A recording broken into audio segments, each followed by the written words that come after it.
Thanks for staying with us here on THV 11 Plus for Arkansas News Now. I'm Ashley King with meteorologist Nathan Scott, and he's brought us some great weather for today. Yeah, open up the windows, take a walk outside. We've got the sun breaking through those high to mid-level clouds. We'll see more sunshine through the afternoon. We'll call it filtered sunshine out there right now. But even with the clouds in place, we've got a warm wind from the south-southwest. That's allowed the numbers to climb up into the 70s already, pretty much area-wide. It's 72 in Conway, 70 here in the capital city, 73 in Arkadelphia. The thicker clouds lined up through Mississippi and also Tennessee. I mentioned those winds, though. They're cranking in from the southwest about 10 to 15 miles per hour, and those winds will be really gusty on your Thursday. Highs today topping out into the mid-70s, maybe close to 80 in Texarkana. Flirting with 70 in Jonesboro with partly sunny skies. Tonight, increasing clouds. There could be some areas of patchy dense fog late tonight and for the start of your Thursday. Thursday, expect clouds in the morning, more sunshine going into the afternoon. Very small chance there could be a few showers. The numbers back up into the mid to upper 70s, but also those winds will be gusty. And those gusty winds, especially in northwest Arkansas, have created an enhanced fire danger. I'll have more on that potential coming up. Thank you, Nathan. And we start today with an update on a shooting in Pine Bluff in which police killed a man. It happened last November. Investigators say Jeremy Lawrence pointed a gun at the officers after a chase through a neighborhood near 27th Avenue. Lawrence then refused to drop his weapon, and that's when the officers shot him. Yesterday, the Jefferson County prosecutor announced the shooting was ruled justified, saying the officers reasonably believed Lawrence was armed and dangerous. A major development now in a case THV 11 is following from start to finish. Convicted rapist and killer Grant Hardin now has 13 more years added to his sentence. Hardin pleading guilty Tuesday to his escape from the state prison in Calico Rock. Multiple agencies spent 2 weeks looking for Hardin. You may recall video of him disguised as a guard as he slipped through the security gates, then vanished. Authorities finally found him less than 2 miles away. Hardin is already serving 80 years combined for murder and rape. Early voting is underway for the 2026 primaries, and we want to make sure that you're prepared to head to the polls. One of the most powerful roles in Washington is up for grabs this year, a spot in the U.S. Senate. THV 11's Journey Taylor takes a closer look at the race, the history behind the seat, and the message each candidate wants voters to hear. The United States Senate is one of 2 chambers of Congress, with each state electing 2 senators to serve 6-year terms. Senators write and vote on federal laws, confirm Supreme Court justices and cabinet members, ratify treaties, and provide oversight of the executive branch. Arkansas's current junior senator Tom Cotton was first elected to the seat in 2014 after serving in the U.S. House.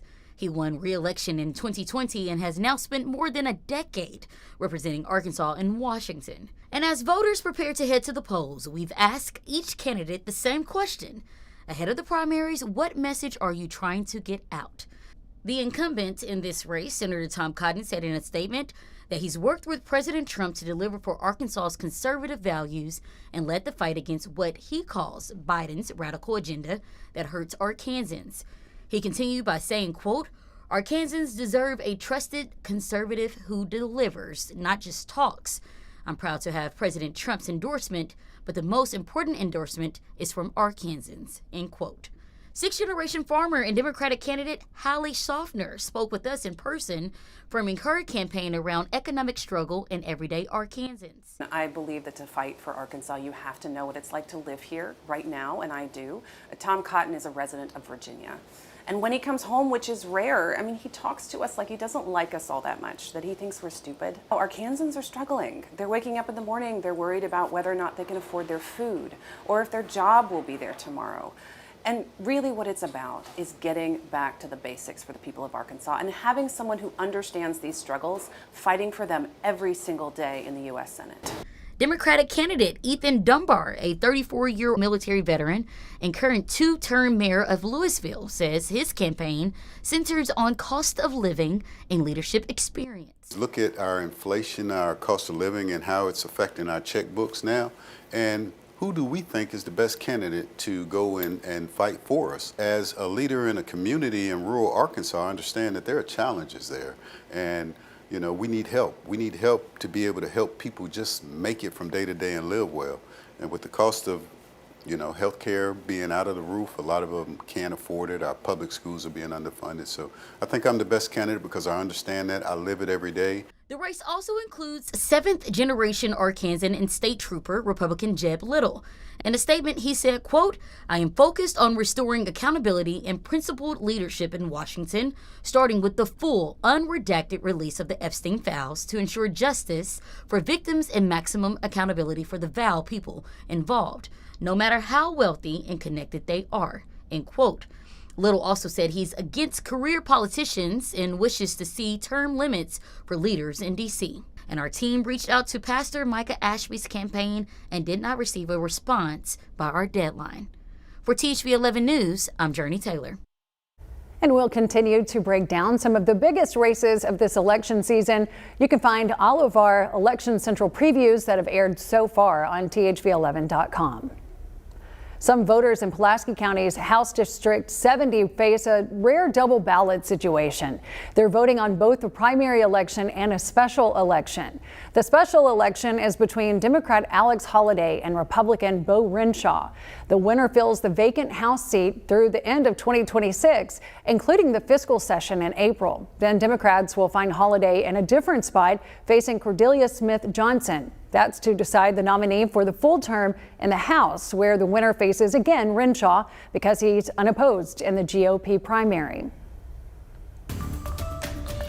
Happening today, Jacksonville drivers should get some relief around I-57. The city says the new Gregory Street overpass and nearby side roads will open to traffic by the end of the day. For a lot of people, this creates a more direct drive to Walmart across the highway, and it should ease bottlenecks near the Little Rock Air Force Base gates and other overpasses. City leaders haven't announced an exact opening time, but they say it should be ready before today ends. Turning now to a possible setback in the desperate search for Nancy Guthrie. The FBI says it has found no match for the DNA from a glove found 2 miles from Guthrie's home. Now there's a new focus on the weapon seen in doorbell cam video. Investigators want to know who bought it. CBS's Jonathan Vigliotti has the story. As hundreds of investigators aid in the search for Nancy Guthrie, the FBI confirms DNA found on a glove 2 miles from her home is not a match in the federal criminal database. The Pima County Sheriff's Department says they'll now look to see if the DNA matches any profiles in commercial genealogy databases. We could stand here for days and probably never be seen, and we're 20 feet from the roadway. Just blocks from Guthrie's home, retired Pima County Lieutenant and former SWAT Commander Bob Krieger showed us the challenges investigators face as they search this desert terrain. But in neighborhoods like this, you know, your privacy, it's a balancing act. And what does that mean then for the search effort? You have to be very vigilant and paying attention the entire time because, again, just a few feet, a different angle, the different lighting conditions are going to change what you can see. Authorities remain focused on this chilling video from Nancy Guthrie's doorbell camera of a masked and armed suspect. CBS News has learned the FBI is reviewing gun purchases in the Tucson area. The owner of one gun store says an agent showed him several images with faces and names on them and also asked about purchases made in the last year. All they want to do is find her. How much harder does that likelihood get the further away we get from February 1st when she disappeared? It's probably exponentially harder by the day. There's still a lot out there that the investigators don't know. And late last night, the sheriff telling me he has not ruled out if the suspect had an accomplice that may have also entered the home. This is now day 18 and still many questions as the search continues. Jonathan Vigliotti, CBS News, Tucson, Arizona. Could CBD products help with dog aggression? I'm Gwen Baumgartner digging into the latest research. And the chance of rain over the next 7 days is pretty low. Looks like the highest chance is going to be on Saturday. We may have to lower that because looking at the newest information, I think it's going to be more of a dry weekend. However, with the dry weather, the fire danger going up for parts of the state. More on that forecast coming up.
Welcome back. CBD use is on the rise for people and for pets. Products containing CBD are often marketed to help with pain and sleep, but could it help with aggression in dogs? CBS's Gwen Baumgartner digs into the latest research for our four-legged friends.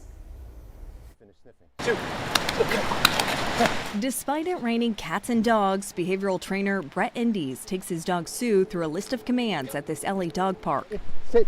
While Sue is a good boy, Endies regularly works with dogs exhibiting aggression. Yeah, all day long. Data from the Dog Aging Project found that more than 55% of dog owners reported some aggressive behaviors in their pets.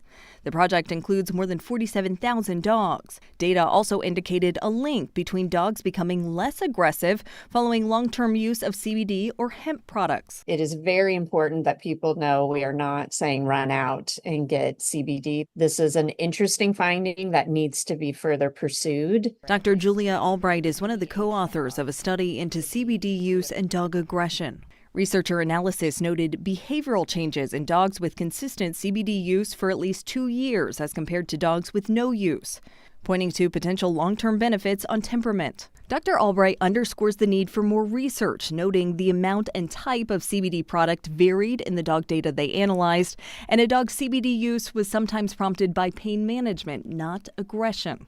And I can tell you right now as a specialist, it is never going to be a treatment alone. Endies agrees, but does recommend CBD to some of his clients. I really find that it works best in complement to a very thorough, consistent training program, having the proper relationship with the dog, giving the dog the right outlets. Labeling CBD products as a potential tool, not a quick fix.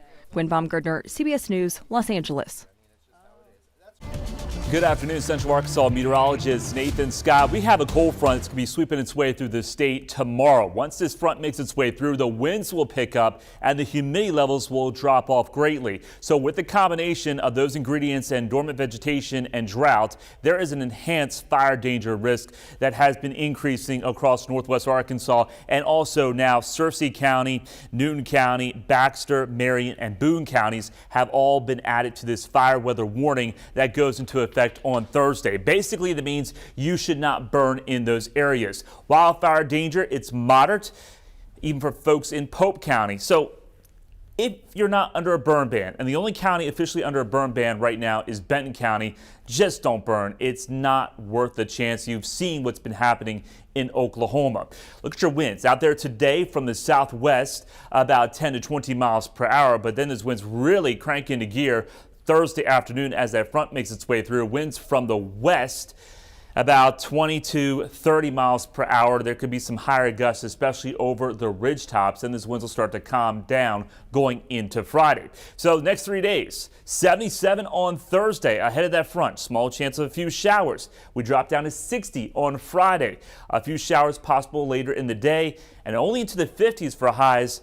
Getting into Saturday, the chance of showers has gone down just a little bit. Our next weather system is in the form of a cold front, and it has the ingredients available to produce some strong to possibly severe thunderstorms in the Ohio Valley. But for us here in Arkansas, small chance of a few showers. The big story will be the gusty winds, and also we're going to shave off about 15 to 20 degrees as we go into the weekend compared to what we're expecting out there tomorrow. Here's that severe weather risk taking up Illinois, Indiana, southwestern parts of Ohio, and also northern parts of Kentucky. Everything is on the table. Storms reach their maximum potential. Gusty winds, damaging winds, also hail, and maybe even tornadoes in that part of the country. Future radar for us, though, we'll see increasing clouds out there tonight. Maybe some areas of patchy dense fog developing. Small chance of a few showers on Thursday. Most locations will stay dry. Clouds in the morning, more sunshine for the afternoon. And then getting into Friday, expect the chance of showers to develop, I think, later in the day. We'll see partly sunny skies on Friday, but there's going to be a disturbance making its way through. Small chance looks like into southeast Arkansas and east Arkansas. Saturday, the newest information does have the small chance, about 20 to 30% chance there could be a spotty shower, but I think most locations will stay dry on Saturday. More sunshine is expected on Sunday. Your high forecast, we go from the 70s, mid to upper 70s Thursday, 80s down to South Arkansas, into the upper 50s, low 60s on Friday. Saturday, a lot more 50s showing up on the board, even some 40s in North Arkansas, and then also more 40s as we get into Sunday. So there is going to be a big cool down for this weekend. Nothing too drastic, but the morning lows, they'll be getting chilly. 58 tonight, increasing clouds, areas of patchy fog. 77 tomorrow. There could be some patchy drizzle in the morning. Otherwise, I think we're primarily dry. And here's your 7-day forecast. As the numbers drop back down to the 50s, nighttime lows, upper 20s, low 30s. Monday morning and Tuesday morning, hopefully you haven't planted just yet because it's way too early. The best idea is hold off until early April or middle parts of April.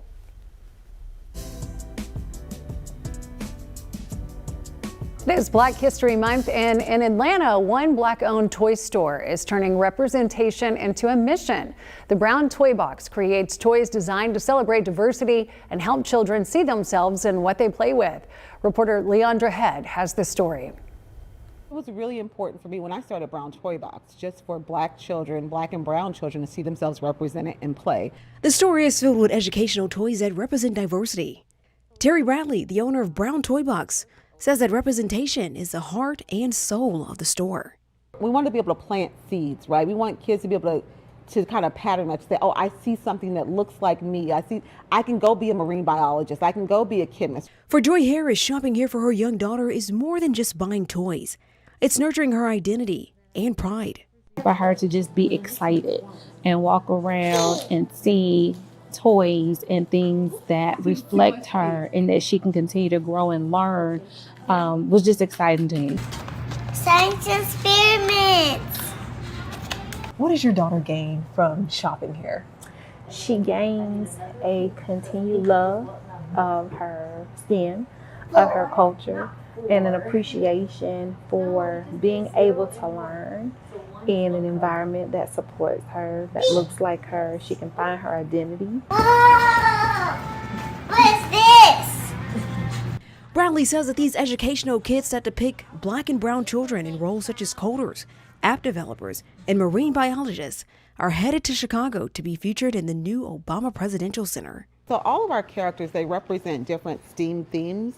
And they represent the Black diaspora. One evening I was taking a little bit of a nap and I woke up and I had a purchase order and it said Obama Presidential Center. I was like, wait, what? So I was just over the moon excited.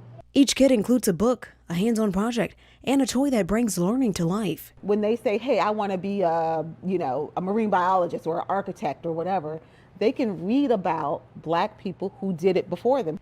The Obama Foundation ordered 96 of these kits, according to a spokesperson. They ordered STEAM kits. So that's probably what we're known best for, is our Brown Toy Box STEAM kits, which science, technology, engineering, arts, and math. Set on 19 acres in Chicago, the Obama Presidential Center will be more than just a museum.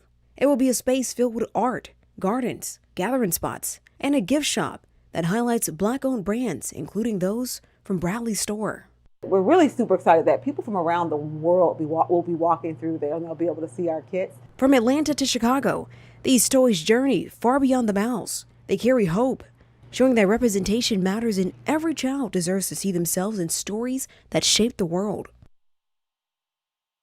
Arkansas football coach Ryan Silverfield holding a press conference for the first time since his introductory one, and he's already talking quarterbacks, how that battle is shaping up next in sports.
Well, Ryan Silverfield was introduced as the new Razorback football coach a little over 2 months ago, and ever since that introductory presser, we hadn't heard from the new head hog again until yesterday when Silverfield took to the podium to discuss all that's happened in those couple months, his high school signing class, his transfer portal signing class, all those coaching hires.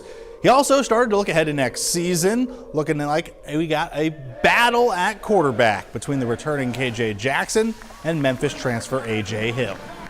I think it's everybody always wants that proven guy that's played a lot of football, and we've got some guys that have played some football and some guys that have had success, but I think it is a wide open competition, and that started the minute they said that they're Razorbacks. But I believe this thing is going to go all the way through August, and that's not a bad thing. I've dealt with that before. It is a gorgeous afternoon here in Central Arkansas. The temperatures are warming up, but we do have a cool down just in time for the weekend. One final look at your 7-day forecast coming up.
Nathan and I just took a little trip outside into the weather garden. It feels so good. Yeah, it's another episode of Spring of Deception, because when you take a look at your 7-day forecast, we've got another very warm day on Thursday. Small chance of a few showers, but here comes the cold front.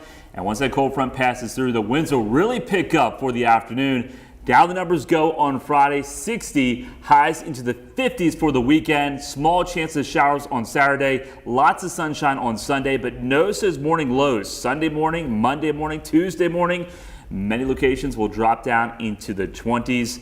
So, yeah, it's false spring because winter trying to come back. I'll take fall spring. That's okay. It's nice to have a little bit of that warmth right now. So good out there. It does. Take a walk or do something outside if you can today. Thank you for joining us on Arkansas News Now.